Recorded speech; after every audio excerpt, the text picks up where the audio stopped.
quanta luz neste ambiente descendo sobre nós, vibrando em nossa mente. Quanta luz, quando assim em prece minha alma cresce aos olhos de Jesus. Quanta luz, quando em oração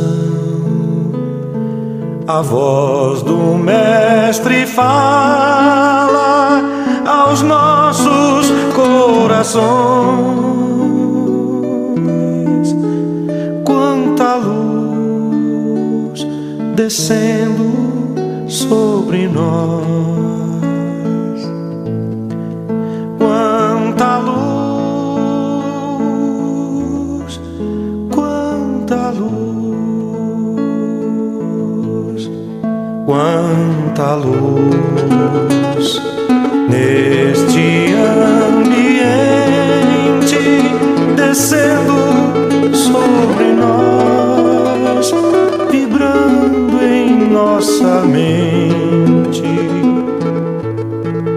Quanta luz, quando assim em prece minha alma cresce aos olhos de Jesus. Quanta luz, quando em oração a voz do Mestre fala aos nossos corações. Quanta luz descendo sobre nós. Quanta luz,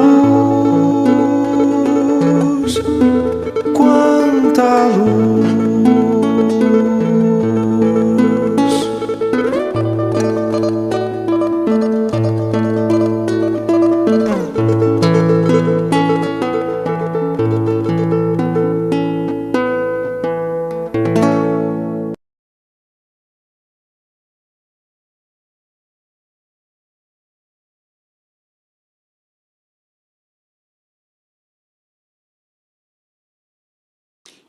Sejam todos muito bem-vindos para mais um encontro na casa de Irmã Lina. Oportunidade de esclarecimentos acerca do Evangelho. Que possamos ser agraciados com bênçãos de luz e de paz, que carinhosamente são oferecidas por benfeitores que fazem parte também deste grupo de oração. Que saibamos usufruir com muitas alegrias e confiantes de que Deus saberá prover o melhor para as nossas necessidades. Envolvemos com carinho o nosso expositor de hoje, Senhor Júlio. Queridos irmãos do Centro Espírita Irmã Lina, vamos estudar hoje mais uma parte dos Evangelhos. Trata-se dos textos de Mateus, capítulo 9, itens 14 a 17. Também está reproduzido em Marcos, capítulo 2, itens 18 a 22, e em Lucas, capítulo 5, itens 33 a 39. É denominado o pano e o vinho. Todo o Evangelho pode ser resumido numa única proposta de Jesus. tornar o homem livre, sem fronteiras, acima das raças e dos limites humanos que são condicionados pelos nossos instintos ainda primitivos. Por isso, devemos estudar Jesus com afinco, com muita insistência. Em nossa última palestra, nós vimos os ensinamentos que Jesus deu aos fariseus quando estes o criticaram por estar comendo com gentios e coletores de impostos. Os fariseus não se deixaram abater com o que Jesus os corrigiu e, acompanhados pelos joanitas, continuaram a provocá-lo. Disseram os fariseus: os discípulos de João Batista jejuam frequentemente e fazem orações, assim como os de Moisés, mas os teus discípulos, Jesus, comem e bebem nos dias consagrados por nossa tradição. Era mais um gancho que os fariseus aproveitaram para pegar no pé de Jesus e seus discípulos. O jejum, em determinados dias, fazia parte das práticas judaicas religiosas. Segundo a lei mosaica, era uma forma de expiar os pecados individuais e coletivos. Os fariseus, que nessa época dominavam as sinagogas, jejuavam 2 vezes por semana. Apresentavam em público um ar de sofrimento, uma falsa expressão facial de tristeza. Derramavam óleo no cabelo, deixando que escorresse pela barba. Jogavam cinza nas roupas velhas e sujas que usavam, a fim de dar aos outros a impressão de serem grandes penitentes. Jesus afirmava que os fariseus eram hipócritas, representavam uma cena sem que os sentimentos expressados correspondessem aos que lhe iam no íntimo. Vide o Sermão dos 8 Ais de Jesus, que ele expressa muito bem isso. Jesus não jejuava, nem seus discípulos. O jejum que lhe interessava era a abstenção de maus sentimentos, o que, associado à oração, daria condições de neutralizar a ação de pensamentos inquietantes, bem como assim o incômodo de almas obsessoras.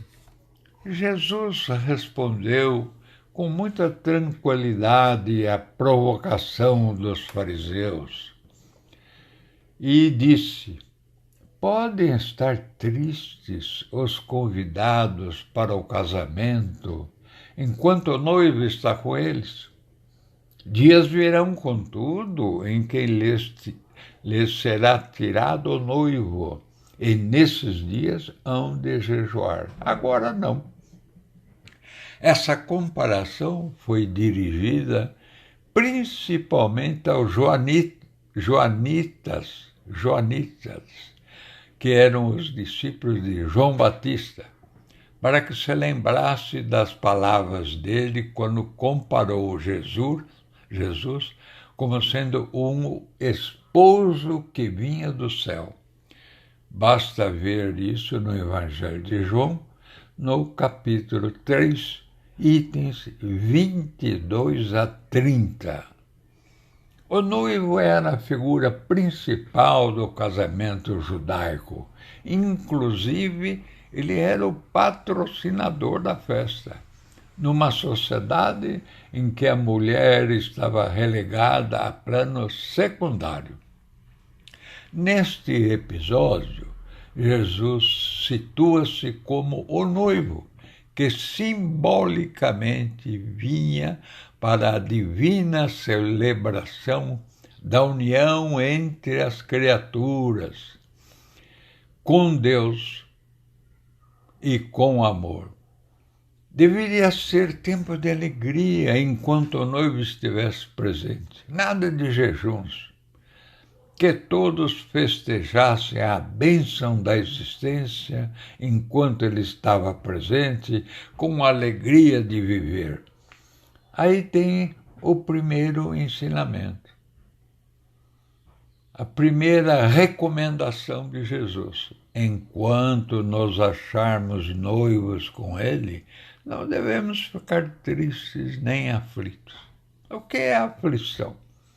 É o estado da alma quando está ansiosa, torturada, angustiada.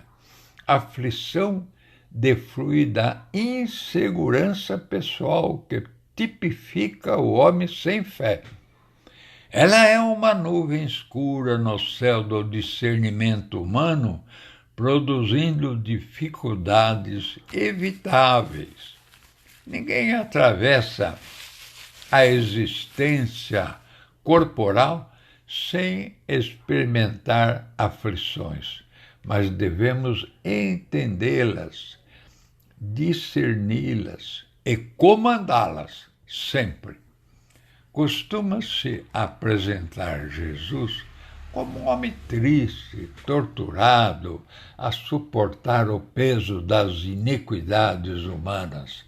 Por isso consagrou-se o crucifixo como símbolo do cristianismo.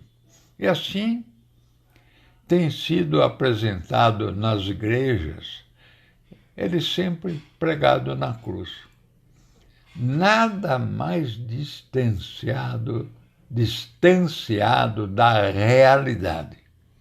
O otimismo e a alegria são características de um espírito superior, como Jesus.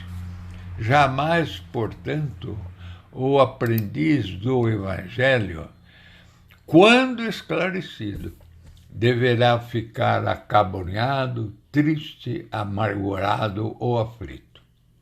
Em continuação, deu Jesus novo ensinamento, dizendo: ninguém põe remendo de pano novo em vestido velho, porque o remendo repuxa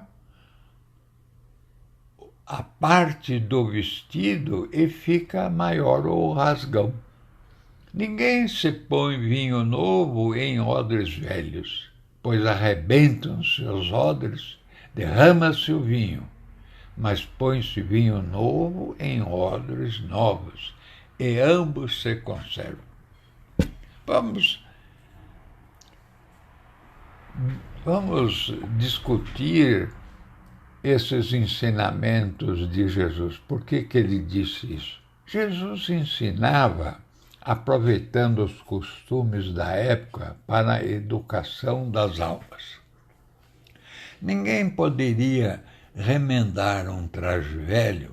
Naquela época, eles remendavam muito as roupas, né, com tecido novo, porque ele não resistiria ao encolhimento do pano enxertado. E o buraco fica maior. Na figura do odre, que é um saco feito de peles de animais para a transportação de líquido, Jesus compara que não poderia colocar o vinho novo em odre velho, porque o vinho novo, ele continuará se fermentando, expandindo-se, promovendo assim o rompimento do odre velho e desgastado. Essas comparações feitas por Jesus aos fariseus é muito importante, porque os fariseus não aceitavam as ideias novas ditadas por Jesus. se apegavam aos velhos conceitos exarados por Moisés há centenas de anos atrás. Não dava para costurar o Evangelho novo no Velho Testamento. Também não havia espaço para a expansão de novos conceitos nos odres arcaicos da cultura mosaica. Esses ensinamentos valem também para a situação da humanidade atual.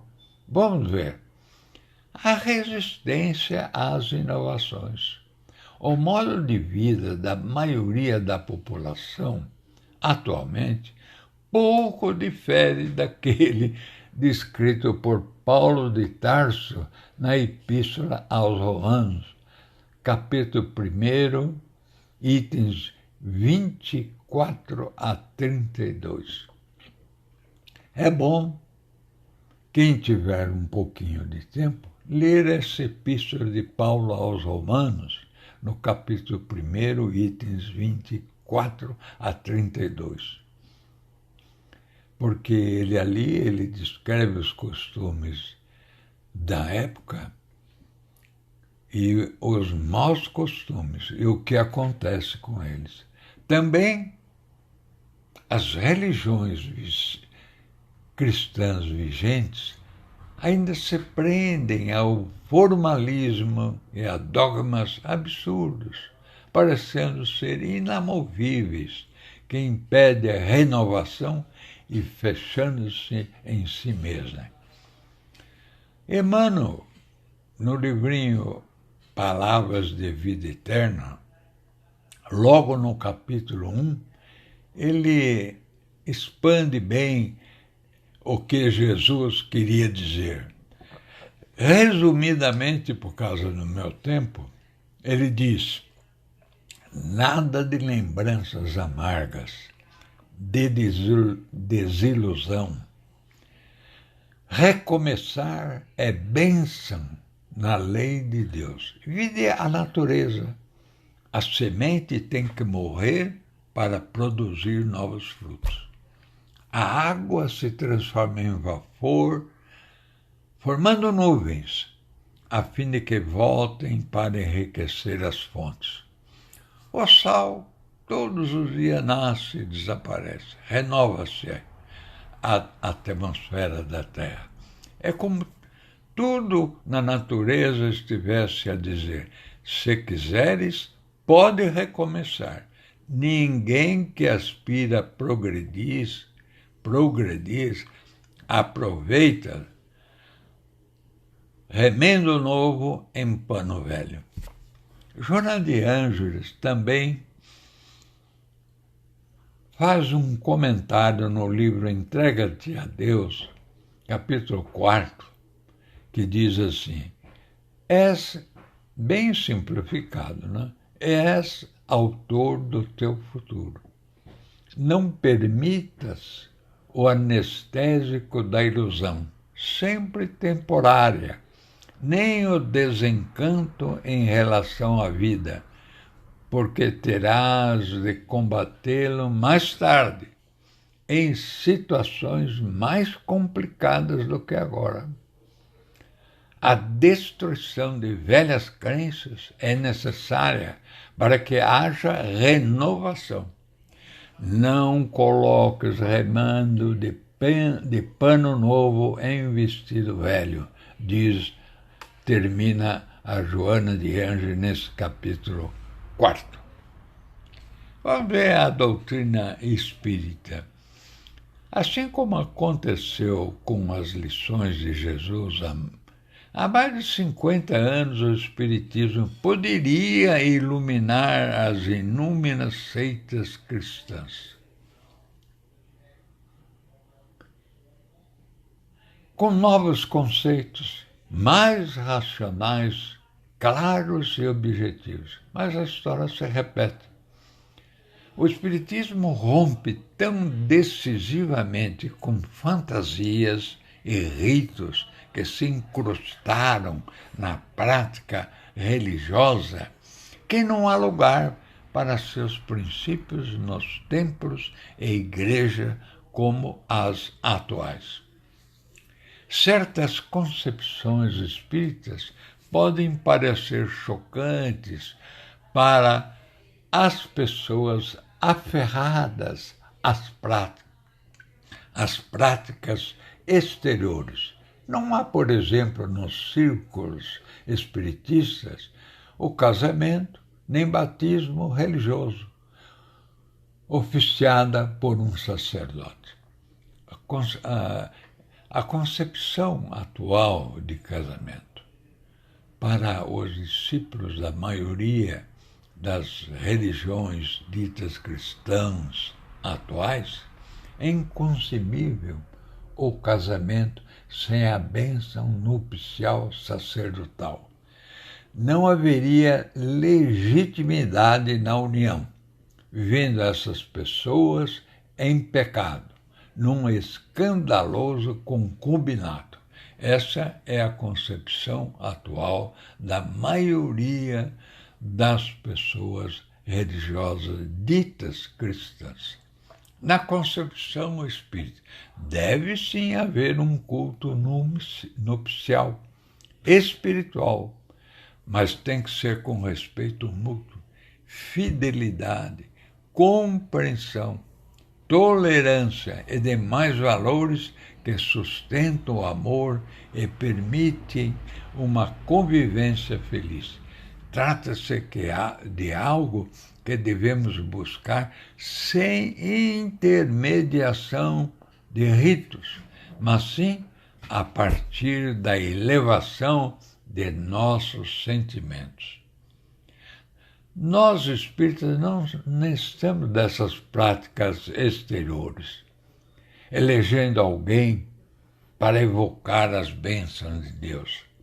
Achamos que os próprios noivos devem fazê-lo no seu círculo íntimo, habituando-se a recebê-los com um comportamento evangelizado, a se exprimir em algo bem mais importante que o oficiado por um sacerdote. Para nós, deve existir religiosidade no casamento. Religiosidade no casamento. O mesmo ocorre com um batismo. É uma mera fantasia teológica.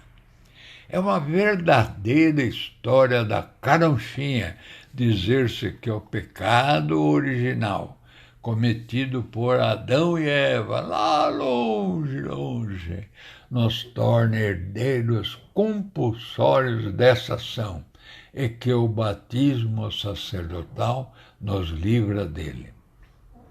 No Espiritismo, o pecado que nos macula não é isso que as religiões cristãs atuais dizem. Para nós, o pecado original que nos macula é o mal que ainda há em nós, o comprometimento com os vícios e tendências inferiores. E só há um tipo de batismo que funciona contra esse mal, conforme nos asseverou Jesus, dizendo: a forja das lutas renovadoras, o empenho pela prática do bem. Devemos tomar um vinho novo, transformarmos em panos e odres novos, esquecer os velhos ensinamentos, nada de ritualismo e querer que os outros nos santifiquem. Cada um tem que se santificar a si mesmo, com a ajuda dos espíritos superiores e de Deus.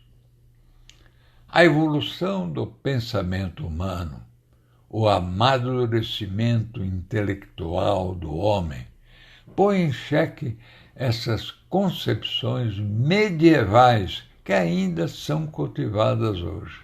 É essa a causa do esvaziamento dos templos religiosos e dos hábitos licenciosos atuais.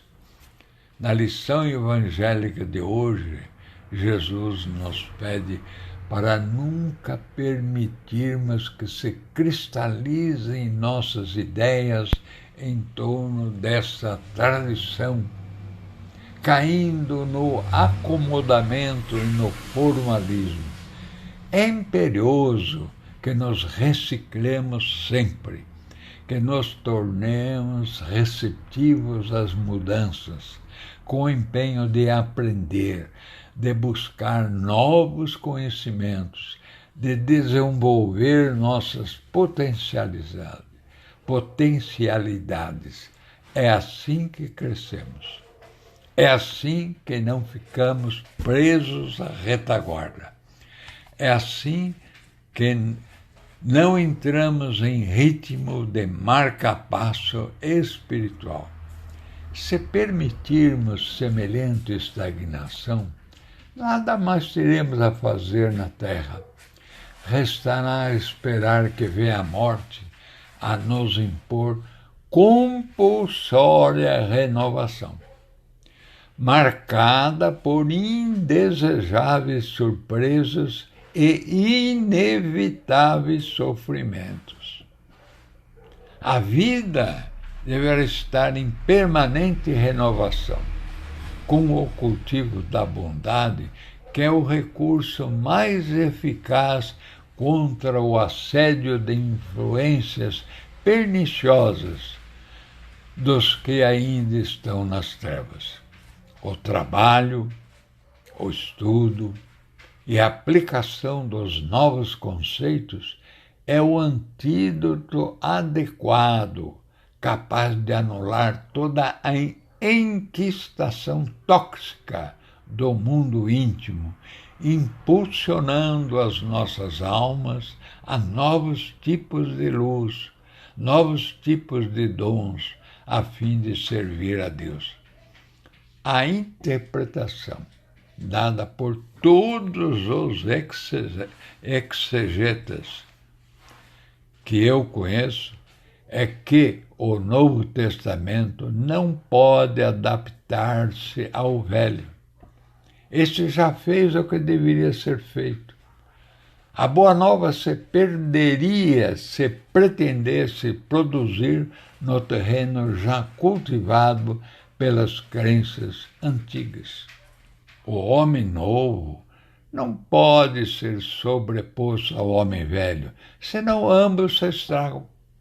Para se tornar o homem novo, é mister libertar-se de preconceitos e dogmas, ter a mente livre de ideologias escravizantes e ignorantes, para então poder receber o vinho novo, ou seja, realizar a nossa união com o Cristo interno.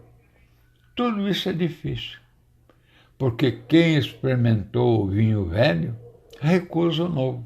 É assim que tem acontecido. Basta ver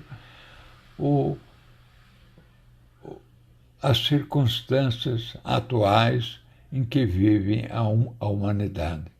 Quem durante séculos plasmou a mente em moldes pré-estabelecidos e a eles se adaptou plenamente, recusa abandonar tudo para tornar-se novamente criança e então entrar no reino dos céus, isto é, na consciência cósmica, no seu Cristo interno.